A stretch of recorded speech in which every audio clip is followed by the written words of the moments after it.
వారికి ఒక స్థలం చూపి ఇక్కడొక దేవస్థానం కట్టబోతారు, దానికి గుర్తుపెట్టి వచ్చాను అన్నారు. అదే నేడు సోమశిల ప్రాజెక్టు దగ్గర నిర్మించబడిన పెంచల స్వామి ఆలయం.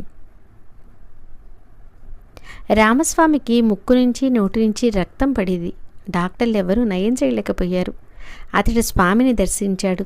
ఆయన రేపు లేదు ఎల్లుండికి పోతుంది, 44 రోజుల్లో నీకు గండం ఉన్నది, అది కూడా తొలగిపోయింది.